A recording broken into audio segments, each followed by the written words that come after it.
that you Well, I mean, you know, you do whatever you want to do, but I just made a suggestion to help you out where, you know, I don't think you need, you know, it's too long. The paper's too long. I mean, it can only be, you know, 500 words. So, you know, I made a suggestion about what you can cut out in order to, you know, and what to keep in order to make your key points, you know, because, you know, you're providing a history. It sounds like you're providing a description of the history of America involvement in the Vietnam War and the description of the political trouble that caused within the U.S. and you know, you don't really need to provide a description of the history of U.S. involvement in Vietnam. You can just say the U.S. was lost the Vietnam War because of well, however you want to explain why it lost the Vietnam War, and then explain how that impact of that humiliation, of that national humiliation, encouraged the rise of conservatism, the intensification of the conservative movement, and that produced ultimately the rise of Trump. And you know, I think, like I pointed out in a class once, that that during the demonstrations 11 months ago, that to try to change the election outcome in January 6th of this year, there was somebody waving a South Vietnam flag from that country that doesn't exist anymore. And just to illustrate the anger and hostility that American nationalists particularly feel about, you know, America fighting a war, losing 55,000 boys die because they're all overwhelmingly men, and then many more wounded, and then they lost the war. And you know, and then I think I remember when I showed you in that class, there's another flag that was flying there. I think I showed you that flag. I can try to call it up now again on Wikipedia that I showed. And I was thinking about this because I'm not certain I made that clear enough what my point was. POW flag about this flag was flying from the, you can see it, I think. Let me make sure you can share screen. This flag was flying in front of the U.S. Capitol building where the protesters, where the rioters were trying to overthrow the election. This flag, and this is, as I talked about in class, this flag, it implies that there are missing prisoners or missing in action or prisoners of war that are still left in Vietnam alive, that they're alive. And you can see here, it says, "You are not forgotten." You know, you are not forgotten. There are American soldiers who are still in Vietnam, who are alive. And the important point is that the government is lying to us. The American government is lying.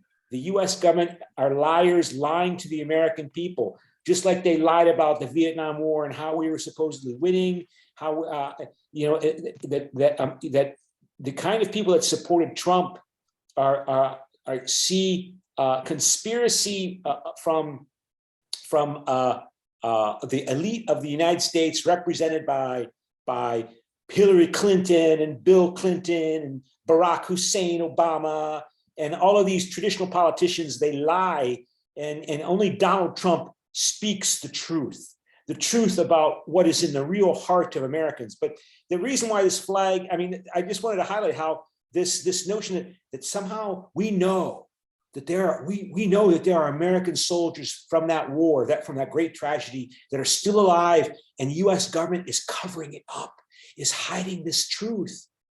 It shows that this distrust of the establishment authorities, which Donald Trump exploited. But you know, the far right movement in the United States, they've always had that conspiratorial element to them. So, like, for example, this was one of the most famous far right wing organizations in the United States, called the John Birch Society. And the John Birch Society is named after, the John Birch Society is an American right-wing political advocacy founded in 1958. It supports anti-communism, social conservatism. The JBS is associated with ultra-conservative, radical right, or far-right politics. That this this is named after supposedly the first American soldier killed in the Korean War. The first American soldier who died in Korea in 1950. And that I think that's what it's called, right?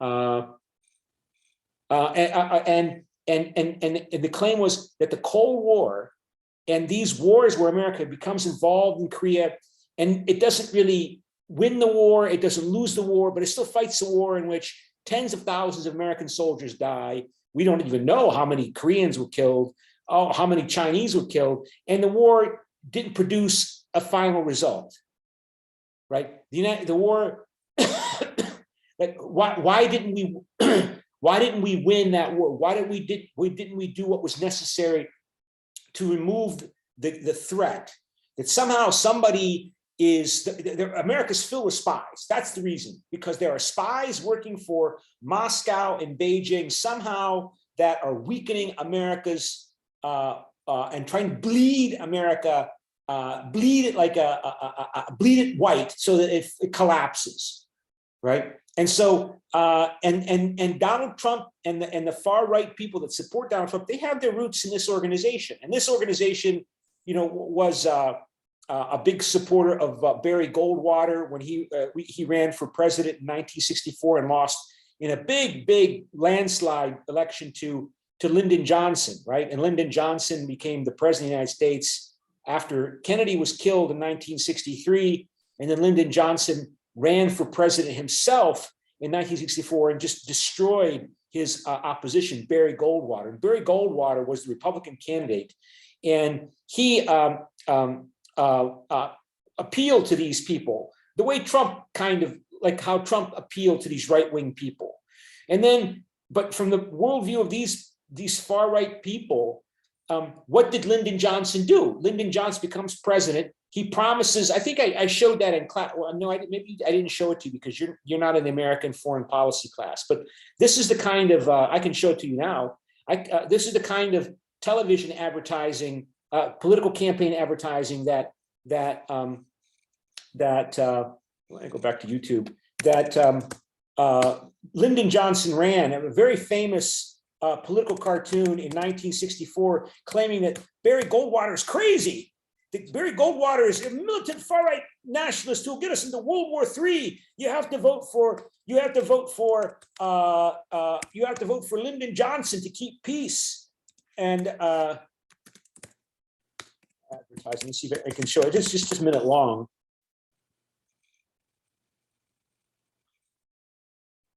From the Library of Congress in Washington. You can see that, right? Yes. 1,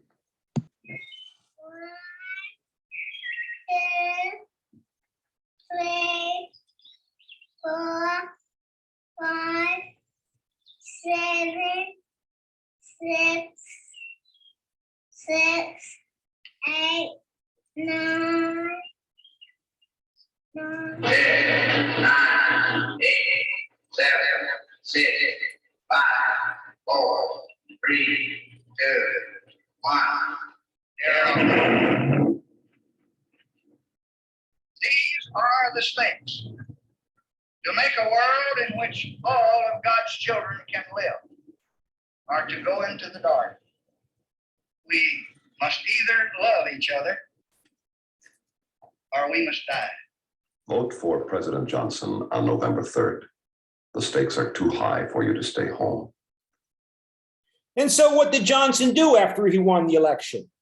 In 1965, he sent the first big military units to Vietnam to fight the Vietnam War. Mr. Peace, Mr. Who wants to keep the peace, right? That was his claim in 1964 campaign. And then after he wins in 1965, he sends American army to Vietnam. Now, of course, Lyndon Johnson argued he had to do that. He had to do that to keep the peace because the communists, being the evil, diabolical, worldwide enemy that it was using people like Kim Il-sung and Ho Chi Minh and others to spread communism as their henchmen, as their agents, not directly fighting the United States because that could lead to nuclear war. But wherever the communists have to expand, we have to stop them, including in Vietnam, in order to prevent communism dominating all of Asia, and then the world, and then Europe and the world, and then we'd have to fight World War III or surrender. And that would be the end of the world because of nuclear weapons. But the point is that Lyndon Johnson, then in 1965, he then sent the American military into Vietnam and to a losing war. And so from the point of view of these people, this is all part of some kind of conspiracy. Why are these disasters, mistakes happening? Why are politicians portraying themselves as peacemakers and then getting America in wars? They must be working for the Soviet Union. These people are crazy, by the way. I mean, they have this wild worldview. I used to see some of their literature, like they even believe that, Eisenhower was President Eisenhower in the United States, who was the president at the end of the Korean War. He was a communist spy. He was working for the Soviet Union. Yes, President Eisenhower. I mean, wild stuff. But Donald Trump, nationalists are more prone to perceive stereotypes, including wild, crazy conspiracies. I mean, like Nazi Germany, that the Jews are controlling the world. We have to kill them all, right? I mean, wild, crazy, ridiculous stuff. But that, and then what was you mentioned in your paper, the Gulf of Tonkin resolution. So the Gulf of Tonkin, where is it? I got a Tonkin resolution. Okay, resolution. Yeah. So there's the Gulf of Tonkin resolution. That this was again supposedly some kind of made up event that happened in August 1964. That was a fake false flag. What term they're using now? False flag event. There was no Vietnamese attack, or if it was an attack, it was something ridiculous. But the U.S. President Lyndon Johnson, this is even before he's elected in November 1964. He says North Vietnam has attacked American Navy, and he got the U.S. Congress to pass the Gulf of Tonkin resolution because the attack happened in the Gulf of Tonkin. Right? Is there a map here? Maybe there's a map here. And it was on the basis of this resolution where the U.S. Congress said, Lyndon Johnson, you can do whatever you need to do to respond to this attack by the communists. On the basis of this Gulf of Tonkin resolution, Lyndon Johnson began sending the U.S. Army and military into Vietnam in big numbers. And then we find out that basically it was almost like a complete fake. It was just an excuse to get involved in the war. And then we got involved in the war and then lost. So, I mean, I want to again show you that I think I showed it in the I think I showed it in the U.S. foreign policy class, but I don't know if I showed it in the U.S. history class. I don't think I did, but during this is what I'm referring to, the January 6th. I think you can see my right. Let me see, quick testers.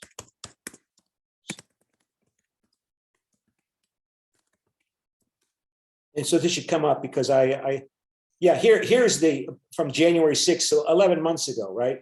These are the rioters trying to force the Congress to name Trump the winner of the election when he lost the election. So there you see this guy, when they're raiding the US Congress, this is the South Vietnam flag.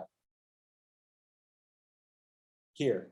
And then here you see that prisoner of war flag I was talking about here.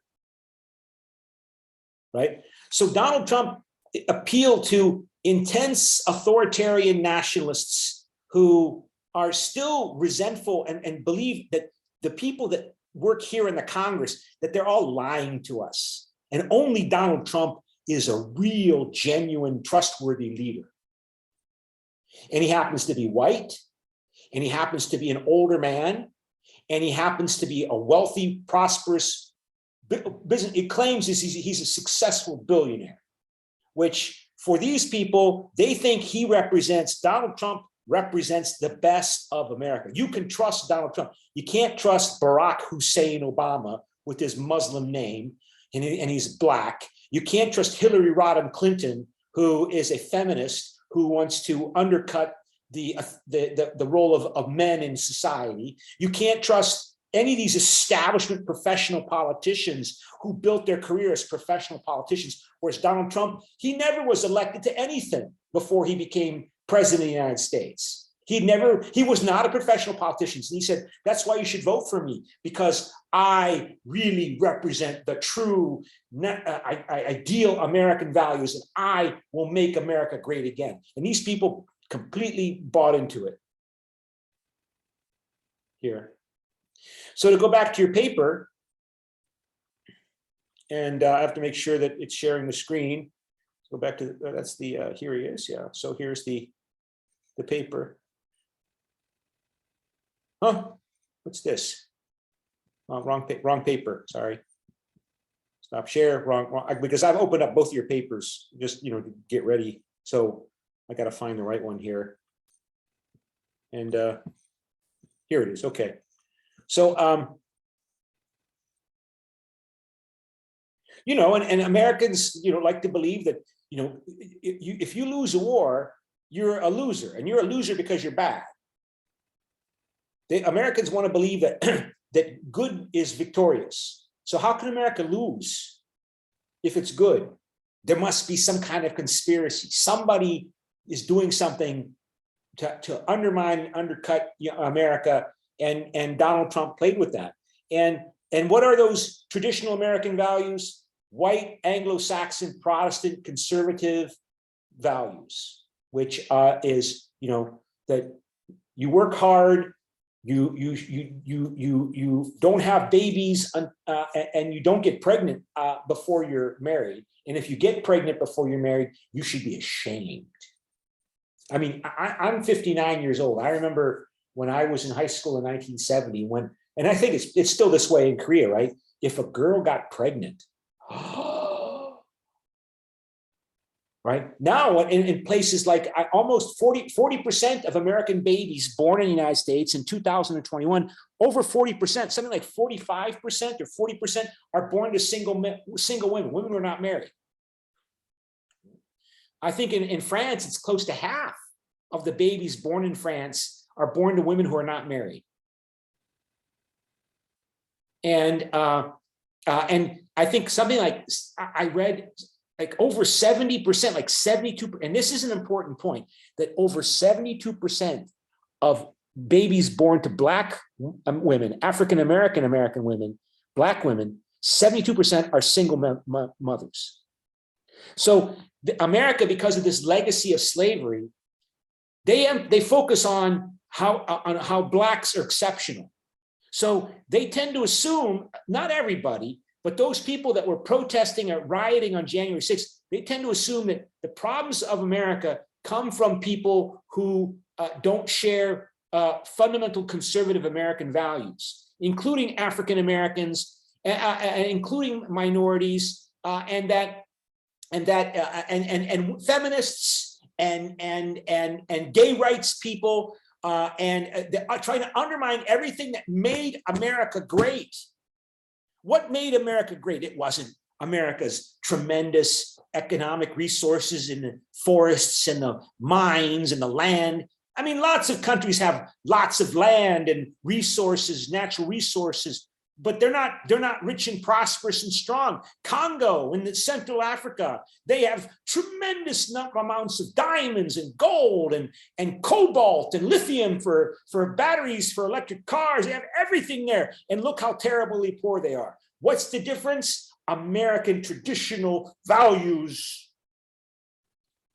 And that means conservative Christian values in which the man, he is the head of the home. Men and women, if they're going to have babies, they better be married. Women shouldn't be having sex. Men, well, because we kind of expect men to be men. But women, they better not get pregnant before they're married. And if they get pregnant, they shouldn't have abortions, because abortion is wrong. And these people argue this today, that all of the problems America has. For example, 3 days ago, there was yet another school shooting massacre in the United States, in the state of Michigan. I don't know if it was covered on Korean news, right? But some boy who was mentally ill, 15 years old, brought a gun to school that his father bought, and he killed 4 of his classmates, right? And so people like Barack Obama or Hillary Clinton or Joe Biden say, we need to pass laws to restrict access to guns because America has too many guns and they're too easy to get. And so the people that refuse to believe Biden and Clinton and those others, they say, America's always had guns. America was founded by people with guns. Those people came to America 400 years ago. They had to defend themselves. They all had guns. America's always had guns. Guns were always obtainable. What happened in the last 50, 60 years to cause this problems with shootings and crime? It was, you know what happened? The breakdown of traditional American values going all the way back at least to the 1960s with the anti-Vietnam War movement, the youth movement, the hippie movement, the women's movement, the gay rights movement, the feminist movement, attacking everything that is traditional and that made America the great country that it was, that eventually won the Cold War, in spite of people like Howard Zinn and others trying to make and teach Americans to be ashamed of their country. Right?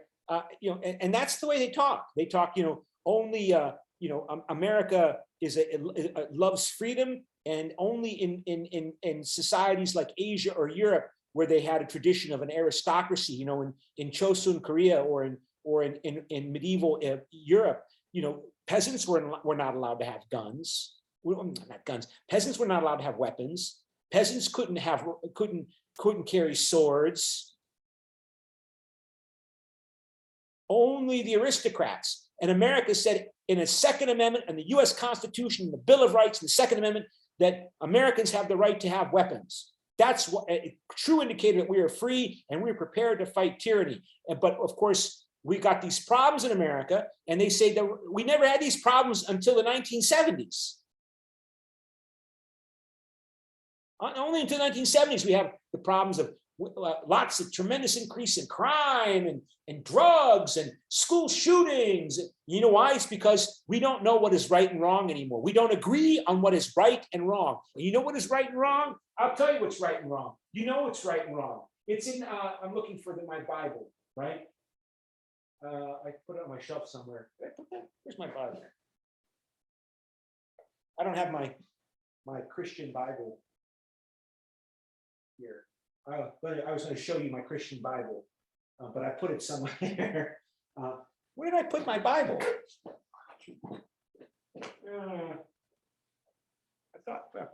I mean, it's a big book, obviously, but the point that they make is that, here, you know what's right and wrong? We know what's right and wrong. It's in here. This is what it tells us what is right and wrong. This, as interpreted by a moksha, by a minister. This is what made America great. Not feminism, not rock and roll music, not drugs, not abortion. This, as interpreted by a moksha, a minister. And so you can see these people get very emotional about this because we're talking about what it means to be an American. Right. And of course, there's a lot of anger and insecurity around all of this because, also beginning in the 1970s, globalization comes to the American economy. So Japan has industrialized, Europe has recovered, and they're exporting more and more of their cars and steel, including South Korea, their cars and steel and products to America. And American companies at first cannot compete well with them. So American jobs for people that do not have college education that pay relatively good wages, so that you don't have to go to college to live a middle-class lifestyle in the US, right? Until the 1970s, that starts to change because of globalization. And the rest of the world has recovered from World War II, and they start exporting to the United States. And Americans who, are not are not highly educated, who don't speak foreign languages, their jobs start coming under threat. As America's importing more steel and ships from South Korea and Brazil and Japan and cars. And so people look for explanations. What's going on? Why do I as a white man living like my parents, you know, my parents didn't go to college, so I don't go to college because I never really talked much about college. You know, my parents, they did okay, but I graduated from high school and I can't get a really good job. Why? And Donald Trump would tell them, you know why? Because the government is undermining the economy because taxes are too high. And you know why taxes are too high? Because they're trying to fund social programs to give money to irresponsible people having babies before they're married, outside of marriage, or who are not able to take care of themselves because they're lazy and bad. That's why you're not having a good job, Mr. White person. And people look for scapegoats. They look for somebody to blame. They want to find somebody to blame for their problems. It's part of human nature. And they want to find somebody to blame that they can get confirmation from other people surrounding them that, yes, you're right, it is Black people, Ben. Yes, yes, yes, yes. We all agree it's all Black people, right? Black people. And of course, this has become easier to do with social media. It's easier for people to find other people that talk and think the same way they do because of Facebook and social media. And so, and Donald Trump appealed, and Twitter, and Donald Trump, you know, Donald Trump exploited American traditional nationalism, American subliminal or hidden racism, and social media. I mean, his Twitter account, he had millions of people received his tweets every day until Twitter banned him after the January 6th, 2021 riots. And, you know, I've been thinking a lot about these topics because, you know, I'm trying to, you know, that's one of the reasons why I like meeting with the students like this, because it gives me a chance to talk through what I'm thinking, you know, as I try to, like I said, because I told you, like I told all my students, I have to write papers too, right? Like you have to write papers, I have to write papers. And I got to come up with interesting, good ideas. And so I'm doing that now by talking to you. And you know, I mean, and you know, as a Korean, these topics are sensitive, right? I mean, for example, abortion is illegal in South Korea, although it's very, very widespread, right? And it's a sensitive issue to women who want to get a job, but you know, they're expected or pressured to take care of the children, so you don't have daycare. Right now, you know, like the university only in the last, maybe 7 or 8 years, 6 years, the university set up a daycare center outside for children to be taken care of while their mothers are working outside here in that ugly building in front of the entrance to the university because of pressure, because, you know, Korea is trying to develop rapidly. So they have all these same problems. So they have to face these problems immediately, right? But, you know, it's a sensitive topic when you talk about abortion and you know, should women have the right to have an abortion and so on.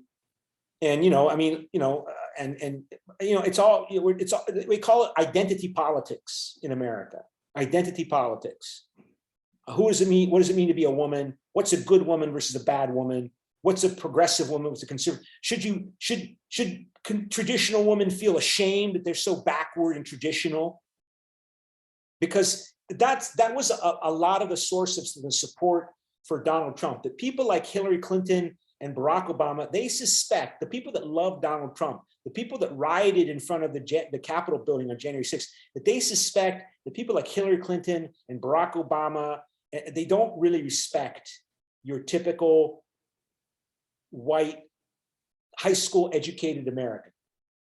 They don't respect them, that they're more interested in globalization and the global well-being of people around the whole world and the corporations who want to do business all over the world and create factories and take their jobs out of America and build them factories in in Korea or in Japan or in Brazil, and because that will make America great and make America power great, and they'll be great because they're the leaders of a global hegemon. So Donald Trump, appealed to that as well. And during that Vietnam War that I was describing earlier, right? If you were a rich, again, let me go back to this thing. If you were a rich, smart guy, you could find a way to avoid fight in Vietnam, because there was a military draft at the time. Not everybody had to join the military, but boys could be randomly called up in a system that was in place then to be required to go join the military and probably go to Vietnam. But there are ways you could avoid it, right? Just like there are ways to avoid military service here in Korea. If you went to college, you could get what was called a deferment. You didn't have to join the military right away after you called to join the military if you were in college. So smart kids with money or with families with money would send them to college, right? But what if you're not smart? What if you don't have money? What if your family's never been to college? They don't know what really college is. So, or like Bill Clinton, he didn't fight in Vietnam. He didn't go to Vietnam. He found a way to stay out. He went to college, and even George W. Bush, right? He was about the same age as Bill Clinton. He avoided going to Vietnam because his father, George H.W. Bush, had friends. And because he's a powerful man, those powerful friends made it so that George W. Bush could serve in the Alabama National Guard, which is a reserve military unit in the United States called the National Guard. Each state, Alabama, Ohio, California, they all have their National Guard units. And if you served in the National Guard for 6 years, you fulfilled your military obligation. So daddy, rich, powerful George H.W. Bush, rich, powerful daddy, got his connections and his friends to fix it so George W. Bush served in the Alabama National Guard so he didn't have to go to Vietnam. So who went to Vietnam? Disproportionately working class, white people, and Black people, and Hispanic people. The kind of people that are rioting here.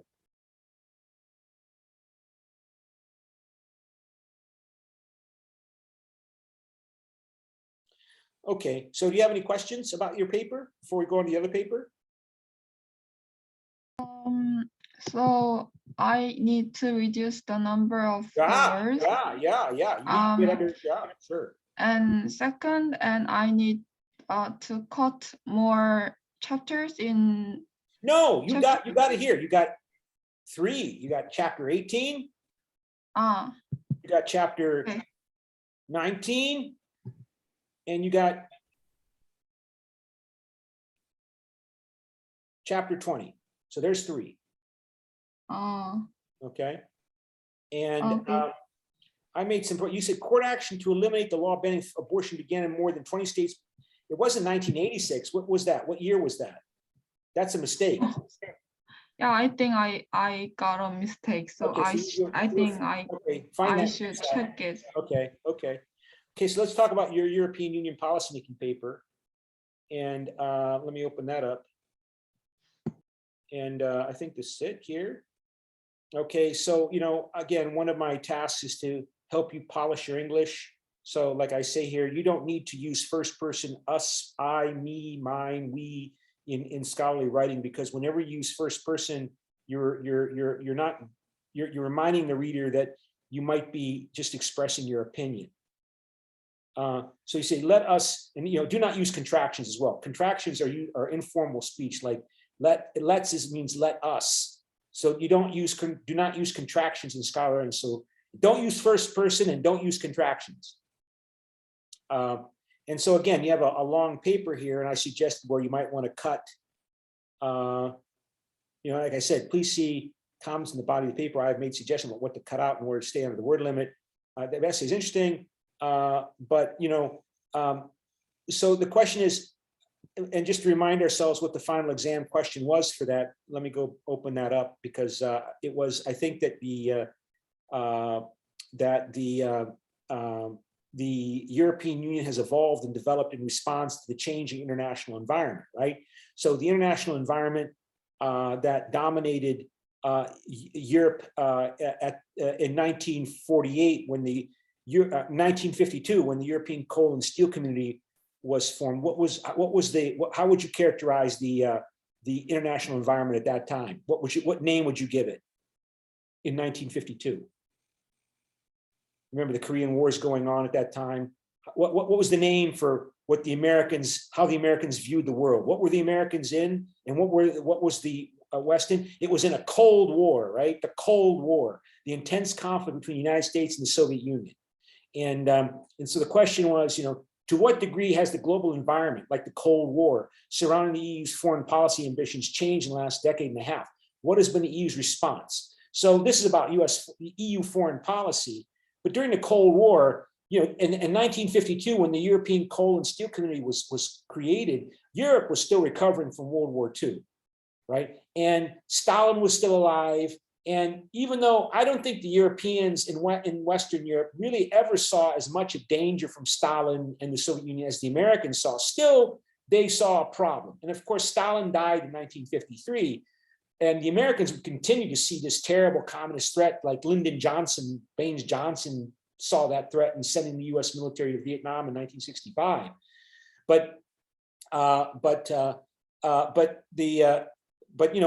In 1952, the European states were just completely destroyed. They were still recovering from the war, and they're weak. And so the European Union didn't really have much of a foreign policy beyond doing whatever the Americans wanted them to do, right? They formed NATO in the 1950s, and the United States led NATO. And then, the Cold War began to become less and less intense in terms of the conflict between the United States and the Soviet Union became less and less and less. And then finally began to disintegrate completely in the 1980s when Mikhail Gorbachev became leader of the Soviet Union in 1985. In the European Union, but beginning before that time, in the 1970s, the European Union started well, it wasn't the European Union at the time, it was the European Community. The European Economic Community was formed in 1957. So the European Community exists, and they start cooperating with each other more closely in part because they start having more and more conflicts with America. Not big conflicts, but differences of opinions about how to deal with, for example, Israel, what Israel was doing to the Palestinians, about how to deal with the so-called problem of terrorism in the Middle East, and then also with the Vietnam War. There started to be, Europeans started to become, they saw the Americans made a mistake, and they were risking, the world is, the Americans are fighting a war, they're killing people in Vietnam, there could be a dangerous situation that could escalate in some kind of imaginary scenarios, could escalate to a war in Europe.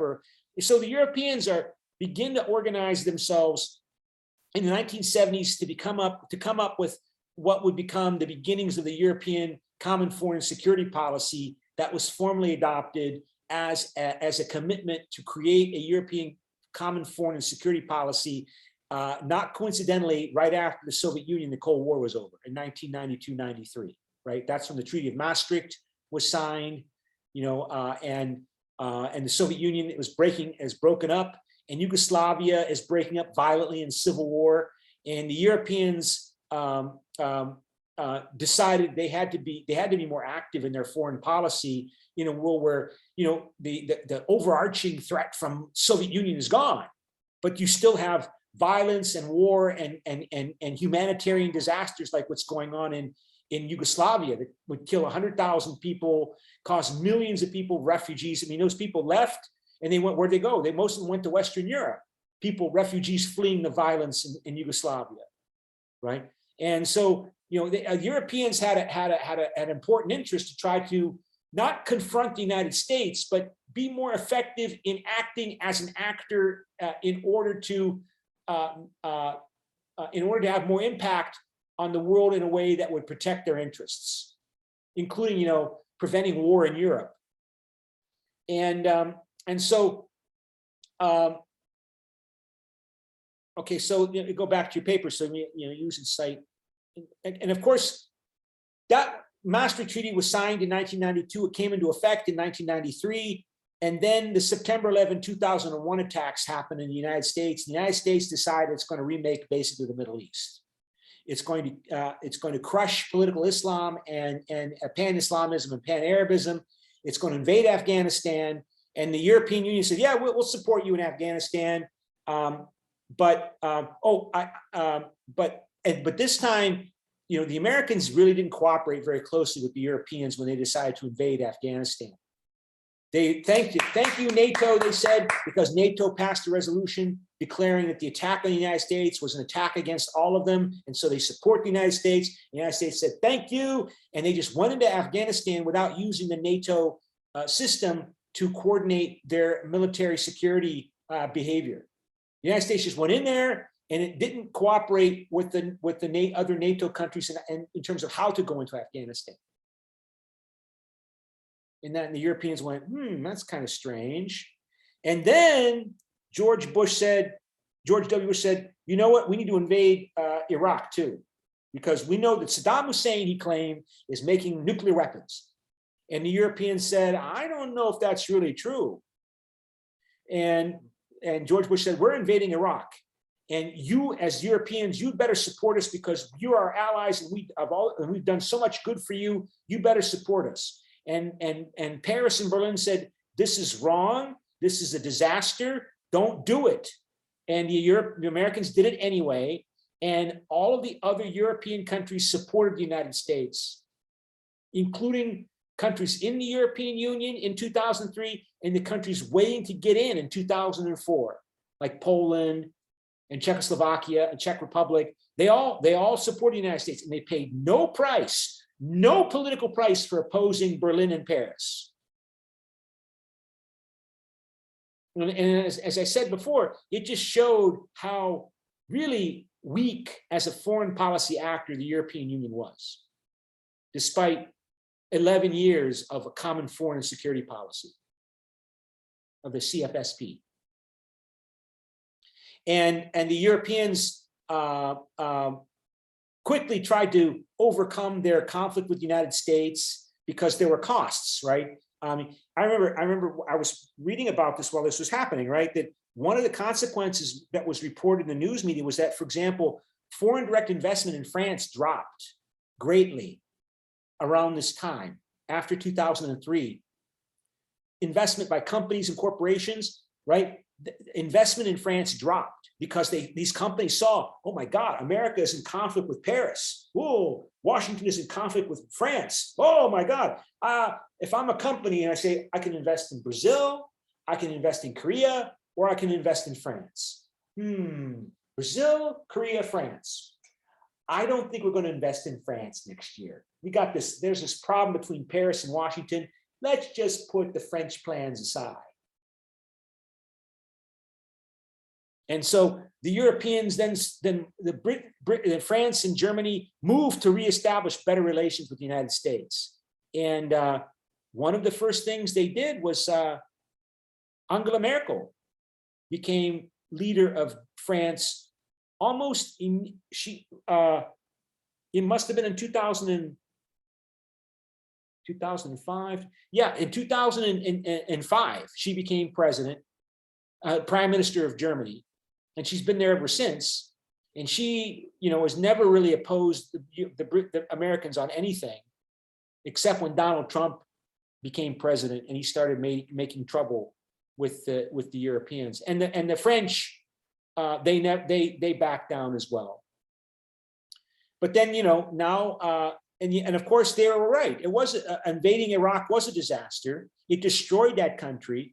The Americans claimed it was successful because they overthrew Saddam Hussein. That helped encourage those uprisings among the other countries, the so-called Arab Spring in 2011.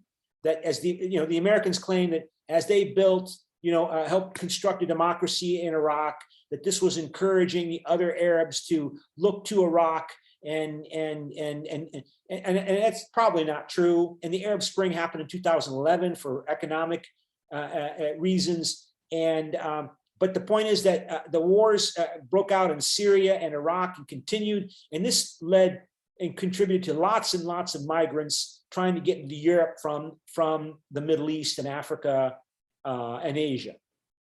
And so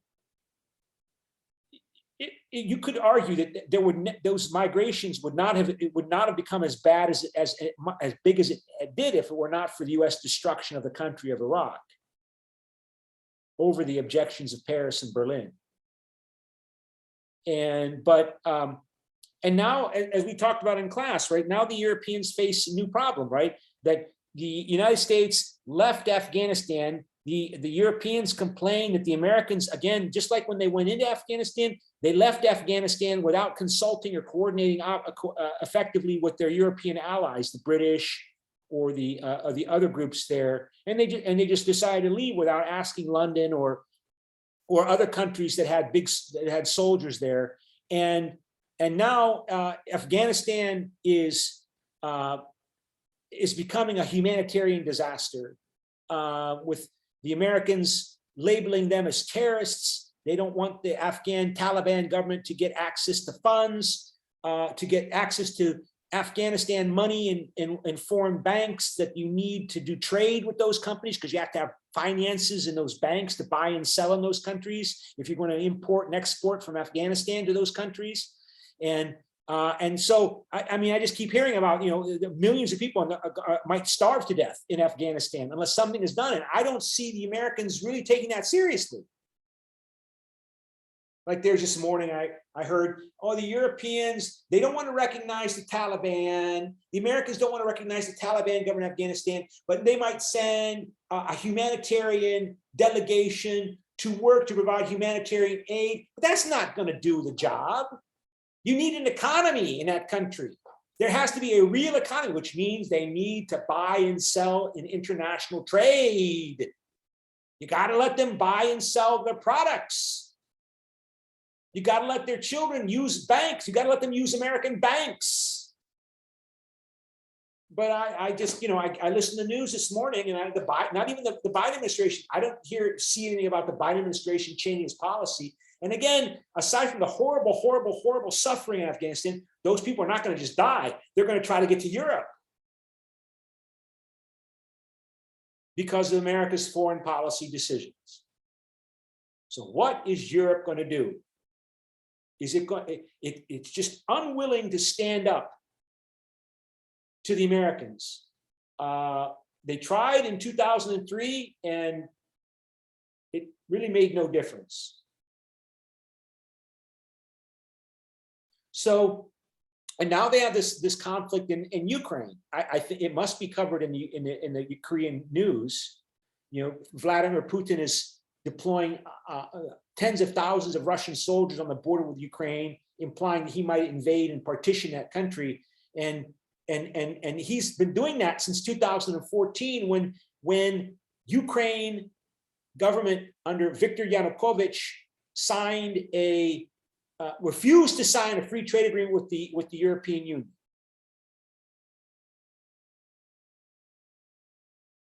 And I think we talked about this on Monday, right? In the online class on Monday.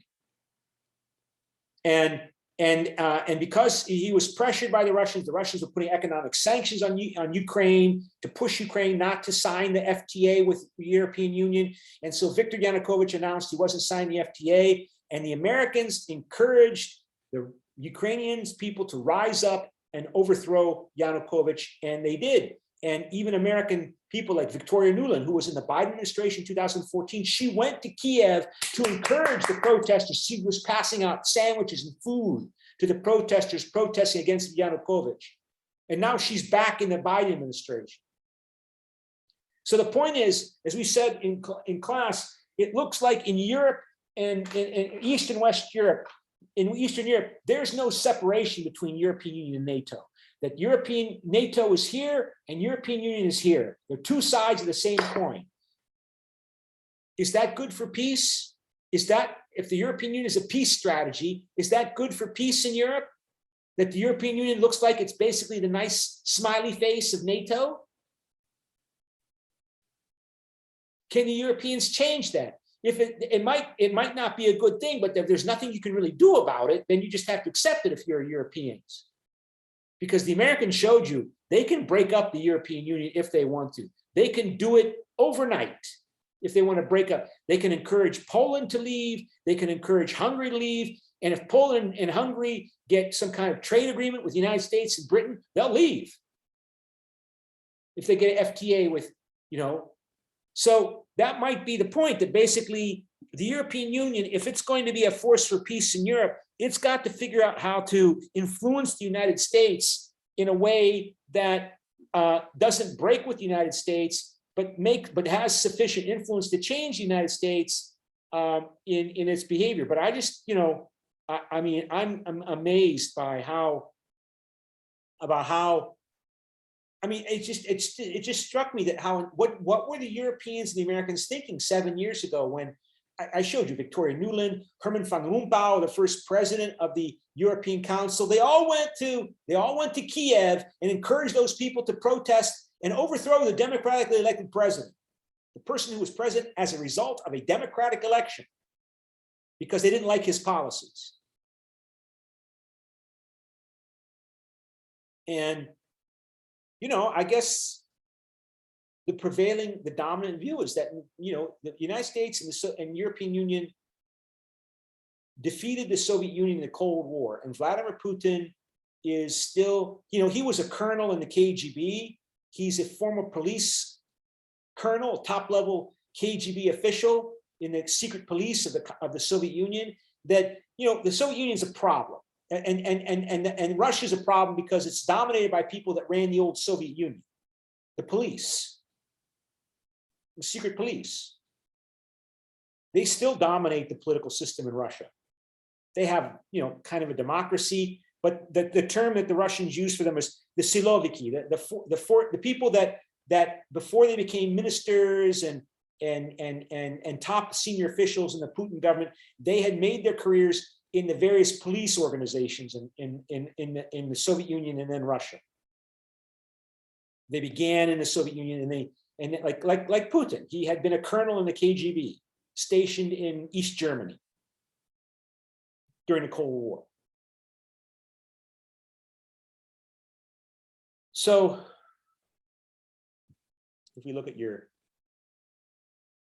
so how can the European Union try to influence the world in a way that makes people believe that they don't have to focus on opposing each other, they need to cooperate? Can the European Union get the Americans and the Russians and the Chinese to cooperate in dealing with climate change? Because the European Union is all about climate change, right? Climate change, that they're supposedly a world leader in leading the world to address the challenge of climate change. Is that going to be enough to keep peace in Europe? If you try to motivate people to focus on a common challenge like climate change or COVID-19?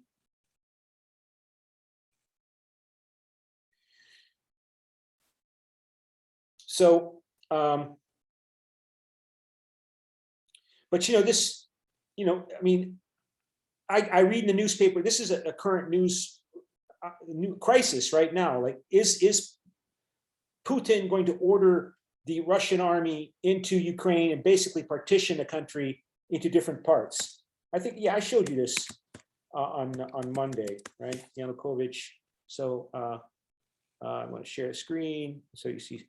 Yeah, he was the democratically elected pro-Russian president of Ukraine, and he was ousted after he and this is the area. If Russia invades, I don't think it's going to try to take this area, because this is where Ukrainian nationalism is really strong.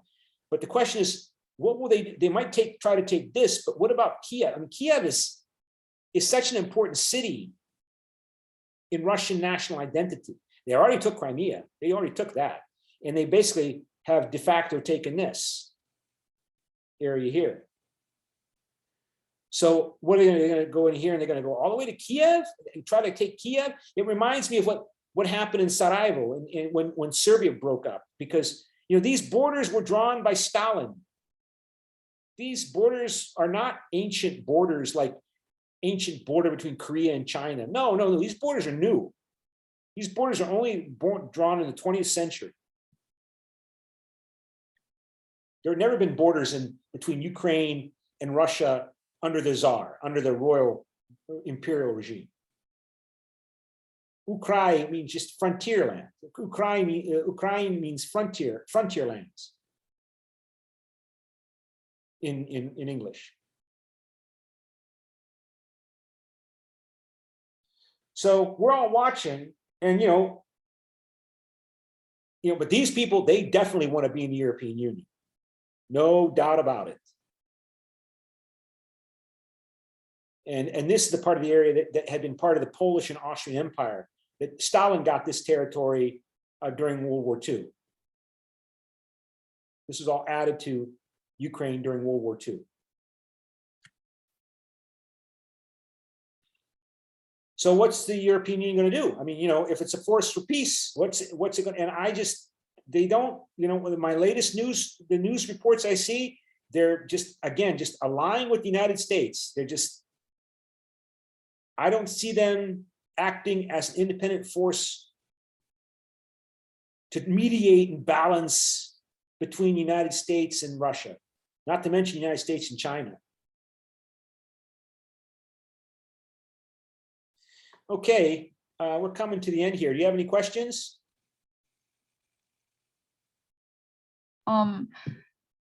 Is it okay to write about the environmental regulations? Yeah, I mean, you can say, look, the European Union is not going to solve all the problems of the world.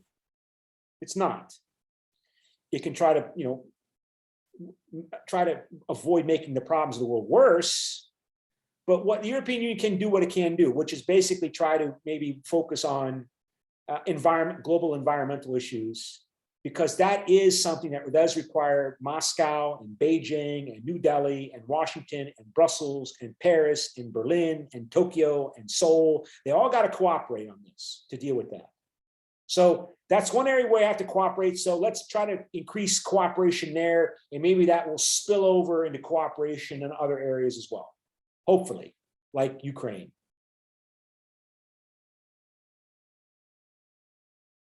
Okay. Okay. Okay, I'll send you the link to the recording. Okay. Thank you, Professor. Bye.